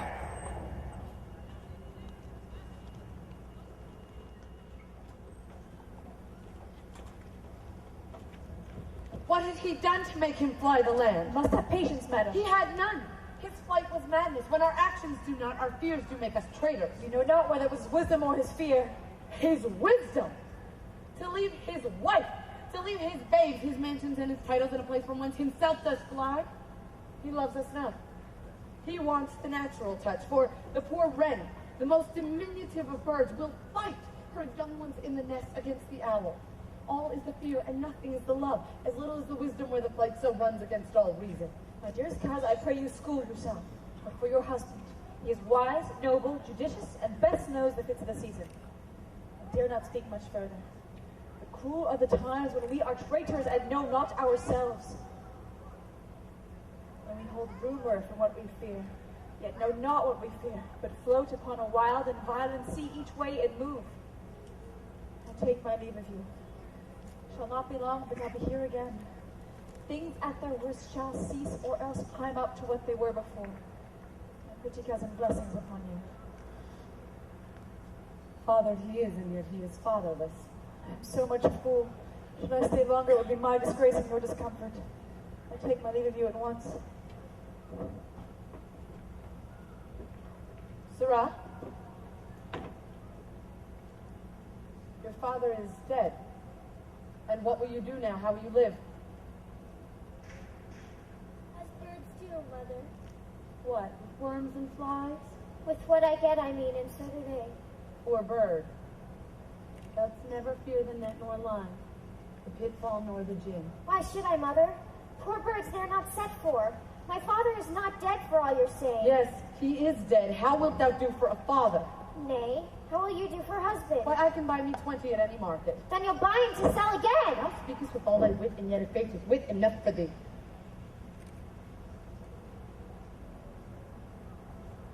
Was my father a traitor, Mother? Aye, that he was. What is a traitor? Why, one that swears and lies.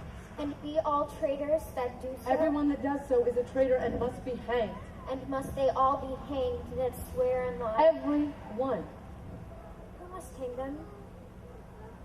By the honest men. Then the liars and swearers are fools, for there are liars and swearers enough to beat the honest men and hang up them. God help thee, poor monkey, but how wilt thou do for a father? If he were dead, you'd weep for him. If you would not, it were a good sign that I should quickly have a new father. Poor prattler, how thou talkest. Bless you, fair dame. I am not to you known. Though in your state of honor I am perfect, I doubt some danger is approaching nearly.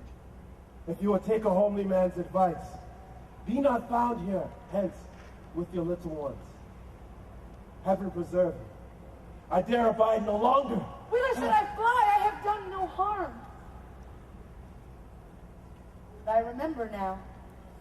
I am of this earthly world, where to do harm is often laudable, and to do good sometime accounted dangerous folly. Why, then, alas, do I put up that womanly defense to say I have done no harm?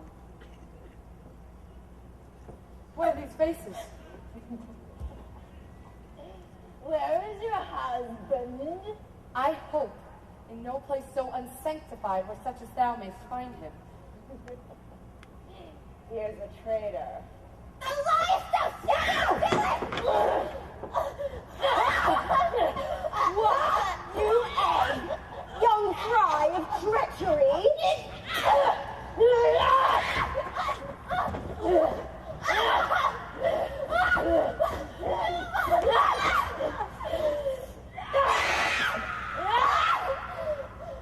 Run away, I say!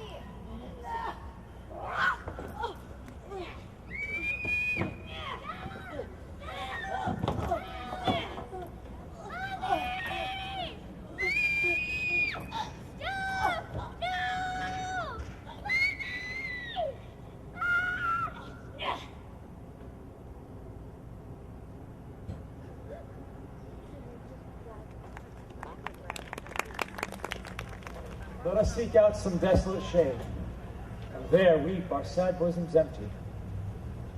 Let us rather hold fast the mortal sword, and like good men, bestride our downfall and birth them. Each new morn, new widows howl, new orphans cry, new sorrows strike heaven on the face that it resounds as if it felt with Scotland and yelled out like a syllable of Dona. What you have spoke. It may be so, perchance. This tyrant whose sole name blisters our tongues was once thought honest. You have loved him well. He hath not touched you yet. I am young, but something you may deserve of him through me, and wisdom to offer up a weak, poor, innocent lamb to appease an angry God. I am not treacherous. But Macbeth is. A good and virtuous nature may recoil in an imperial charge, but I shall crave your pardon. That which you are my thoughts cannot transpose. Angels are bright still, though the brightest fell. Though all things foul would wear the brows of grace, yet grace must still look so. I have lost my hopes. Perchance even there I did find my doubts. Why then, Ronus, left you wife and child? Those precious motives, those strong knots of love without leave-taking, I pray you, let not my jealousies be your dishonors, but mine own safeties. You may be rightly just, whatever I shall think. Lead, poor country. Great tyranny, lay thou thy basins sure. For goodness dare not check thee. Wear thou thy wrongs. The title is afeard. Fare thee well, Lord. I would not be the villain thou thinkst, for the whole space within a tyrant's grasp, and the rich east to boot. Be not offended. I speak not as an absolute fear of you. I think our country sinks beneath the yoke. It weeps, it bleeds, and each new day a gash is added to her wounds. I think withal there would be hands uplifted in my right, and here, from gracious England, have I offer of goodly thousands. But for all this, when I shall tread upon the tyrant's head, or wear it on my sword, yet my poor country shall have more vices than it had before, more suffer, and more sundry ways than ever by him that shall succeed. What should he be? It is myself I mean. in whom I know all the particulars of vice so grafted that when they shall be opened, black Macbeth will seem as pure as snow, and the poor state esteem him as a lamb, being compared with my confineless arms. Not in the legions of horrid hell can come a devil more damned and evil as to top Macbeth. I grant him bloody, luxurious, avaricious, false, deceitful, sudden, malicious, smacking of every sin that has a name. But there's no bottom, none, in my voluptuousness. Your wives, your daughters, your matrons and your maids could not fill up the cistern of my lust and my desire. All countenant impediments would overbear that it opposed my will. Better Macbeth than such a one to reign. Boundless intemperance in nature is a tyranny. It hath been the untimely emptying of the happy throne and fall of many kings. But fear not yet to upon you what is yours. You may convey your pleasures in a spacious place, and yet seem cold. In time you may so hoodwink.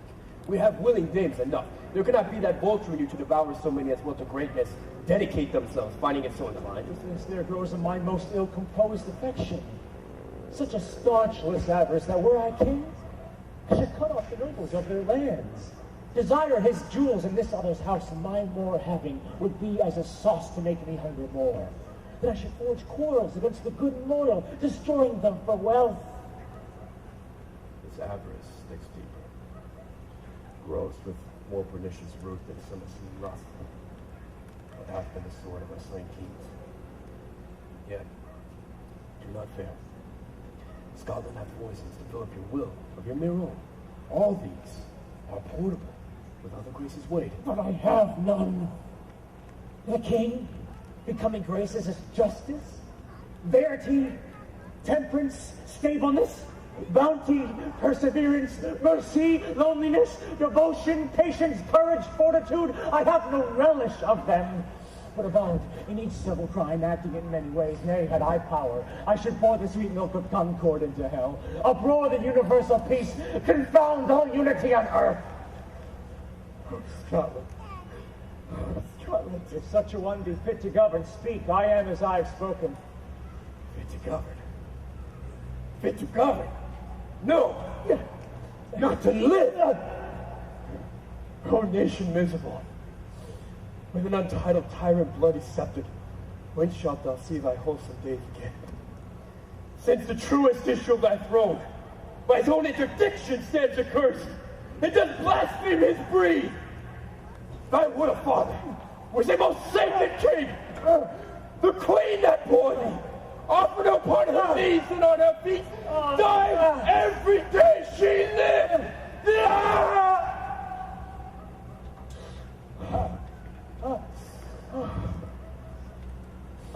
Fare thee well. These evils thou repeatest upon thyself have banished me from Scotland. Oh, my breast. Thy hope ends here. Macduff! This noble passion, child of integrity, hath from my soul wiped the black scruples, reconciled my thoughts to thy good truth and honor. Devilish Macbeth by many of these trains has sought to win me into his power. And modest wisdom plucks me from over-credulous haste, but God above deal between thee and me. For even now, I put myself to thy direction and unspeak mine own detraction. Here abjure the taints and blames I laid upon myself for strangers to my nature. I am yet unknown to women. Never was forsworn. Scarcely have coveted what was mine own. At no time broke my faith, would not betray the devil to his fellow, and delight no less in truth than life.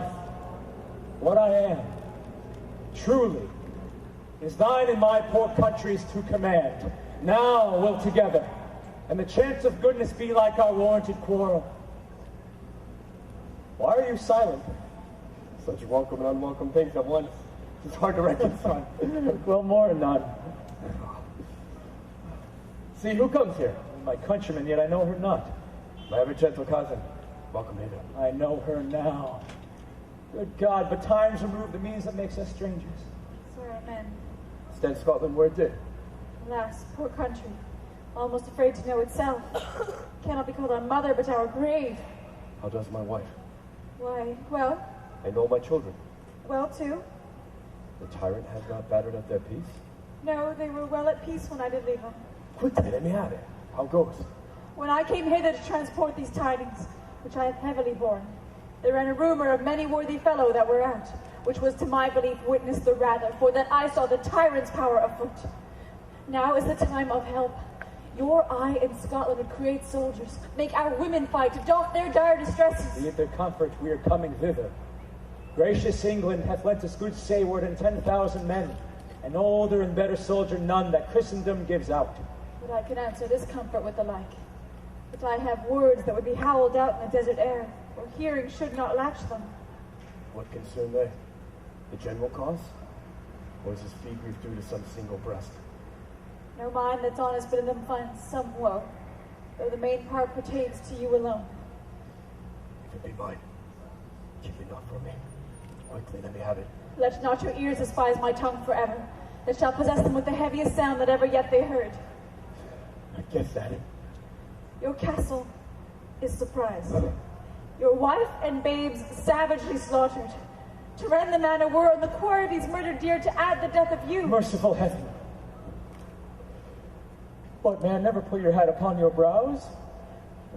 Give sorrow words. The grief that does not speak whispers the overfraught heart and bids it break. My children too. Wife, children, servants, all that could be found. And I must be from thence. My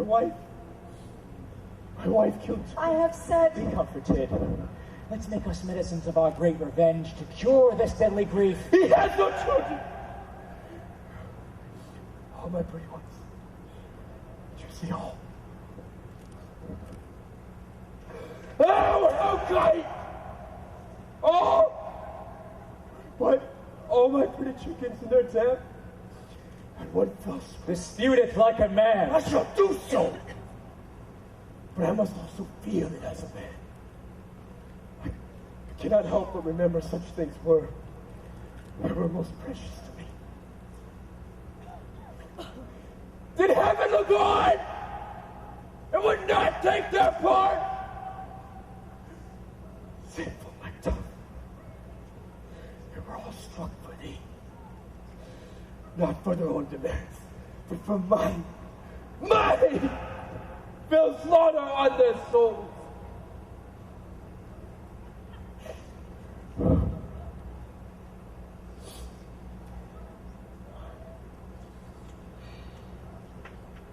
Heaven rest them now.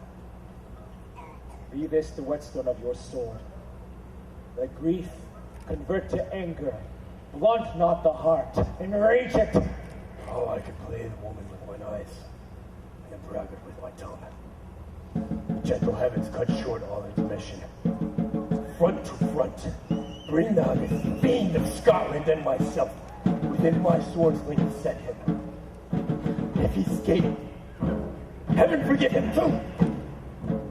This tune goes manly. Come, go we to the king. Our power is ready, our lack is nothing but our leave. Macbeth is ripe for the shaking. The powers above put on their instruments. Receive what cheer you may. The night is long that never finds the day.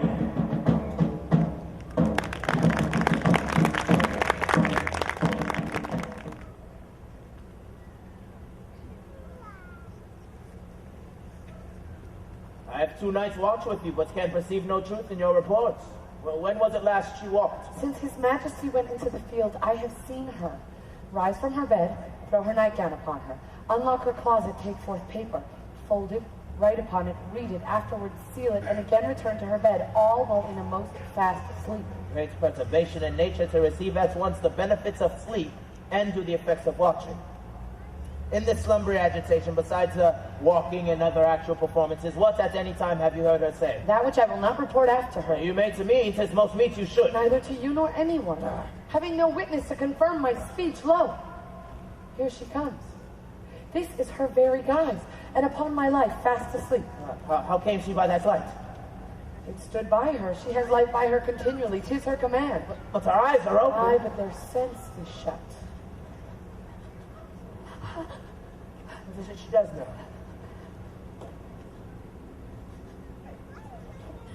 Look how she rubs her hands. Aye, 'tis an accustomed action with her to seem thus washing her hands. I have known her to continue in this a quarter of an hour. Yet here's a spot. She speaks. I will set down what comes from her to satisfy my remembrance the more strongly. Out! Damn spot! Out, I say! 1, 2. Why then 'tis time to do it. Hell is murky. Fie, my lord, fie! What a soldier and a fear! What need we to fear? Who knows it when none can call our power to account? Yet who would have thought the old man to have had so much blood in him? You love that. Oh, the fate of I've had a wife. Where is she now? What will these hands never be clean? No more of that, my lord. No more of that. Go to. You Go marvel with this You have story. heard what you should have not. She has spoke what she should not. I am sure of that. Heaven knows what she has known. Yet here's the smell of blood still. Oh, the perfumes of Arabia will not sweeten this little hand. What a sigh is there. The heart is sorely charged. I would not have such a heart in my bosom for the dignity of the whole body. Well. Pray God it be, sir. This disease is beyond my practice, yet I have known those who have walked in their sleep and who have died holily in their beds. Wash your hands. Put on your nightgown. Look, you're not so pale. I tell you yet again, Banquo's buried. He cannot come out on his grave. Even so. To bed. To bed. There's knocking at the gate. Come. Give me your hand. What's done cannot be undone. To bed. To bed. To bed. To bed. Will she go now to bed? Directly.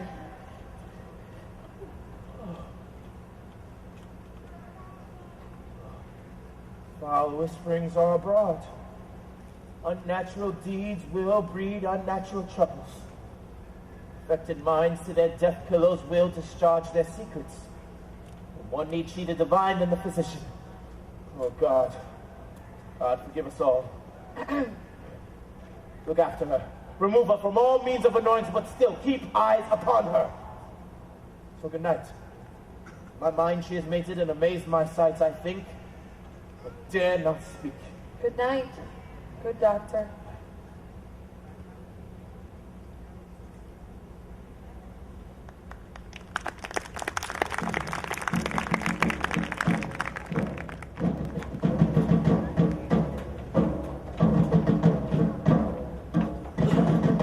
The English power is near.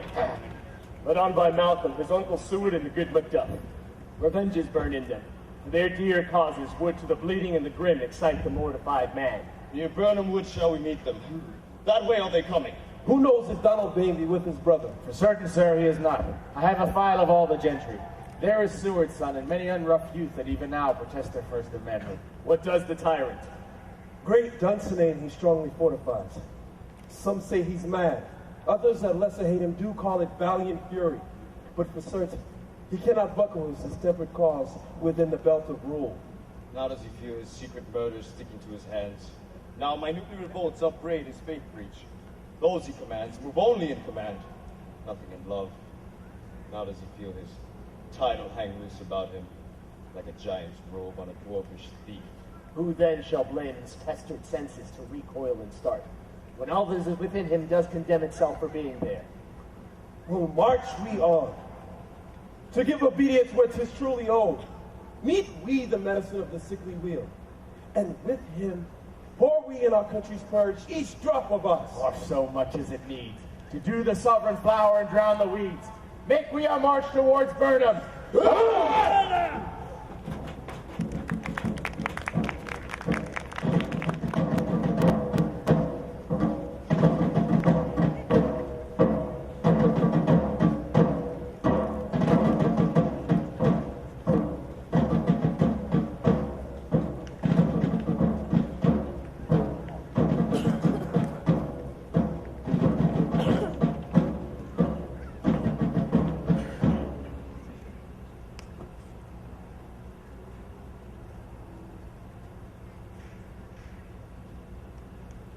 Bring me no more reports. Let them fly, or so Burnham would remove to Dunsinane I cannot taint with fear. What's the boy Malcolm? Was he not born of woman? Spirits, then all mortal consequence have pronounced me thus. Fear not, Macbeth. No man that's born of woman shall have power over thee. But fly those things, and mingle with the English epicures. The mind I sway by and the heart I bear shall never sag with doubt nor quake with fear. The devil damn thee black, thou cream-faced loon! What else thou that goose look? 10,000 Peace, villain. soldiers, sir. Prick thy face, nor red thy fear, thou lily-livered boy. What soldiers, Patch? Death of my soul! These linen cheeks of thine are counselors to fear! What soldiers, Wayface? The English horse. So please you. Take your face hence.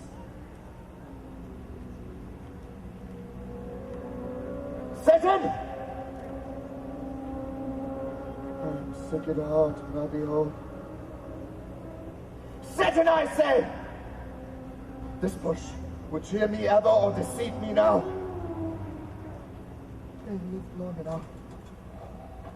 My way of life has fallen into the sere, the yellow leaf, and that which should accompany old age as I love, obedience, troops of friends. I must not look to have, but in their steadfastness, not loud but deep. Mouth honor, breath with the full heart would fain deny, and yet dare not.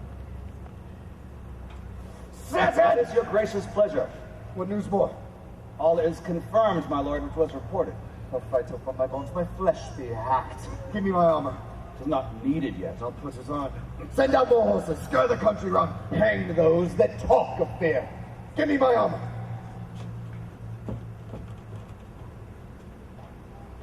How does your patient, doctor?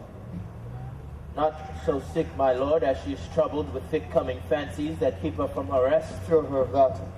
Nothing. What is this before us? The wood of Burnham. Let every soldier hew him down about, and bear it before him. Thereby shall we shadow the numbers of our host, and make discovery errand report of us. We learn no other. Then the confident tyrant keeps still in Dunsinane, and will endure our setting down before it. Is his main hope. For where there is advantage to be given, both more and less have given him the revolt, and none serve with him but constrained things, whose hearts are absent too. Let our just censures attend a true event, and put we on industrious soldiership. The time approaches that will with due decision make us know what we shall say we have and what we owe. Thus speculative their unsure hopes relate, but certain issue shows must arbitrate, towards which advance the war.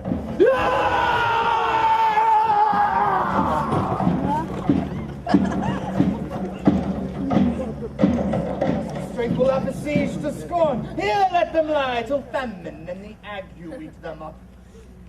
Were they not forced with those that should be ours, we might have let them dare for beard to beard and beat them backward home.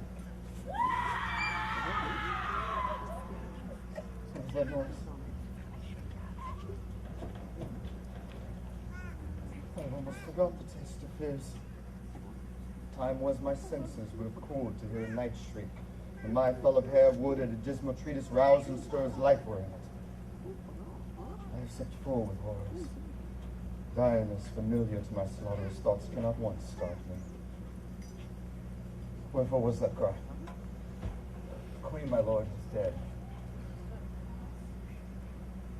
She should have died hereafter. There would have been time for such a word.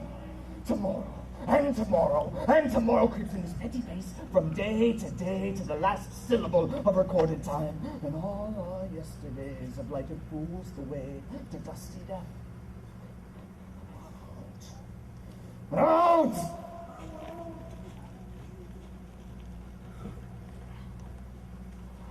Brief candle. Life's but a walking shadow. Poor player that struts and frets his hour upon the stage and then is heard no more. It's a tale told by an idiot, full of sound and fury, signifying nothing. Now come use thy tongue, thy story, quickly. Gracious my lord, I should report that which I say I saw, but know not how to do it. Say, sir. As I did stand my watch upon the hill, I looked toward Burnham, and on me thought the wood began to move. Liar and slave!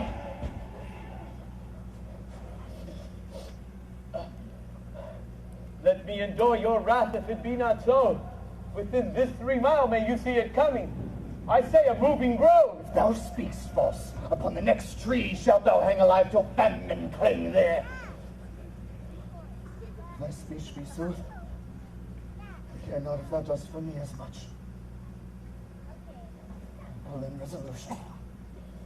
And begin to doubt the equivocation of the fiend that lies like truth. Fear not, Macbeth, till Burnham wood do come to Dunsinane. And our wood comes toward Dunsinane. On the doubt!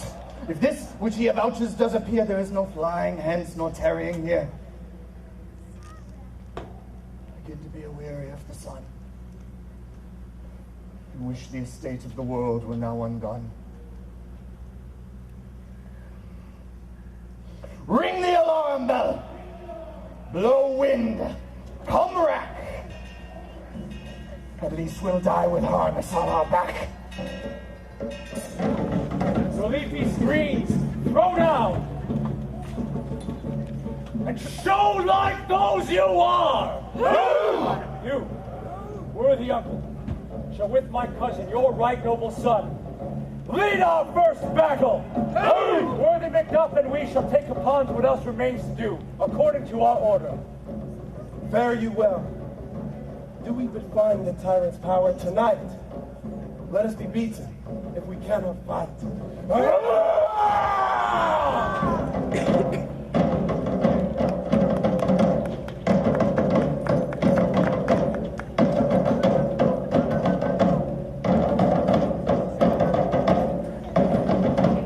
They've tied me to the stake. I cannot fly, but bear-like must fight the cause. What's he that was not born of woman? Such a one am I to fear, or none? What is thy name?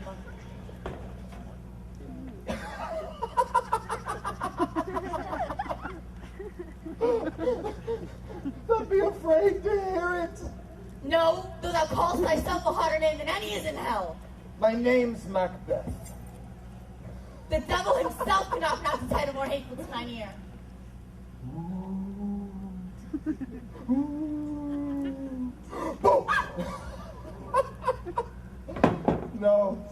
No more fearful.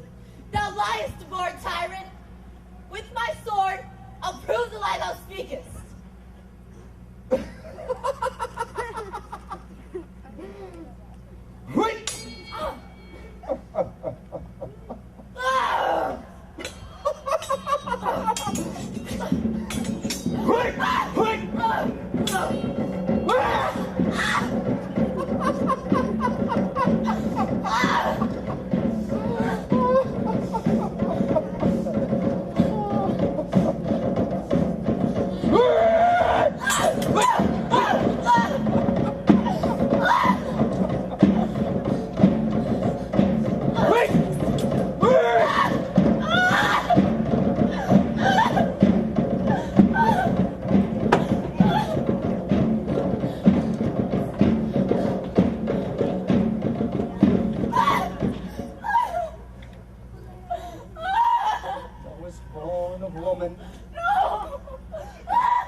Swords I smile at, weapons laugh to scorn, brandished by man that's of a woman born. And where the noises? Tyrant, show thy face. If thou be slain and with no stroke of mine, my wife and children's ghosts will haunt me still. And I strike and wrench curds, His arms are hired to bear their staves. Either thou, Macbeth, or else my sword with an unbattered edge I sheathed again undeeded. There thou shouldst be! And this great clatter, one of greatest notes since brooded.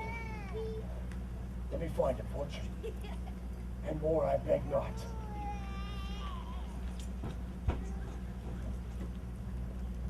This way, my lord.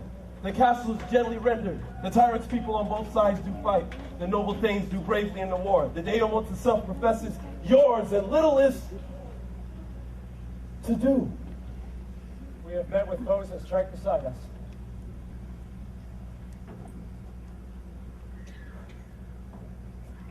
Enter, sir, the castle.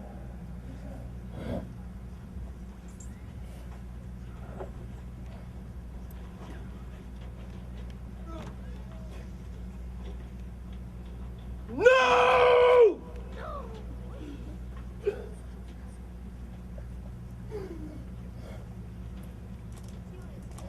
Why should I play the Roman fool and die upon my own sword? Whilst I see lives, the gashes do better on them. Turn, hellhound. Turn!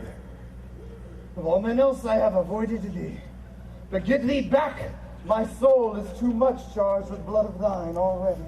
I have no words. My voice is in my sword. Now bring out your villain and terms can give thee out. Right! Right!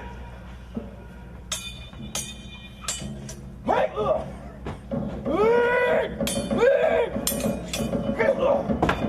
Thou losest labor! As easy mayest thou, first the trenchant hairs make me bleed.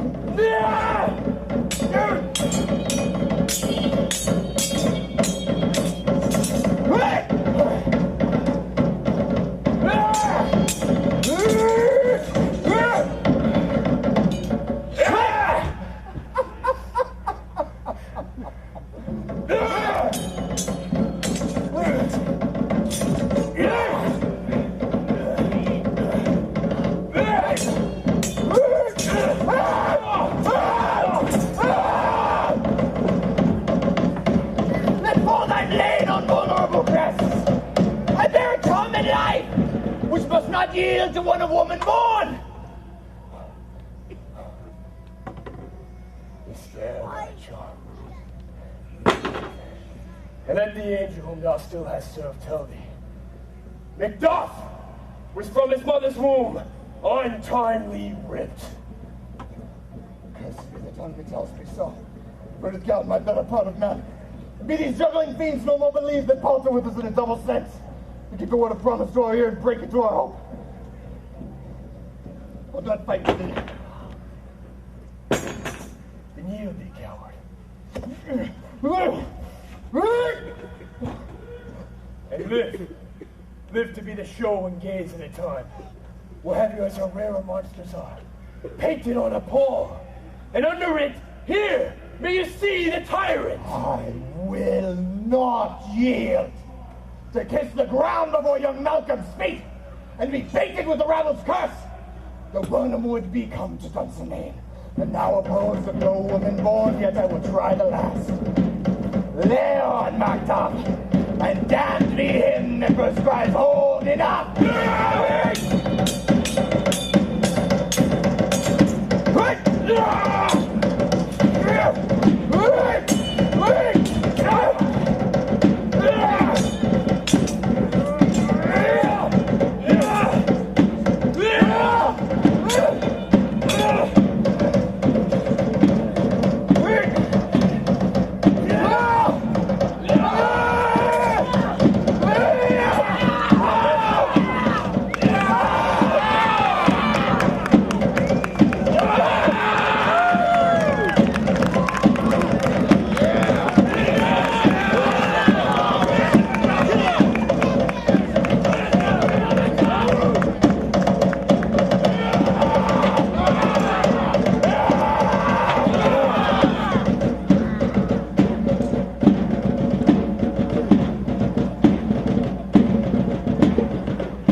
Hail, King! So thou art. Behold, where stands usurper's cursed head, the time is free. I see the compass with thy kingdom's pearl. It speaks my salutation in their minds. Whose voices I desire loud with mine. Hail, King of Scotland! Hail, King of Scotland! My thanes and kinsmen, henceforth be earls, the first that ever Scotland in such an honor named. What's more to do, which would be newly planted with the time, is calling forth our exiled friends abroad that fled the snares of watchful tyranny, producing forth the cruel ministers of this dead butcher and his fiend-like queen, who, as 'tis thought, myself and violent hands took off her life. This, and what needful else that calls upon us, by the grace of grace, we will perform, in measure, time, and place. So thanks to all at once, and to each one, whom we invite to see us crowned at Scone!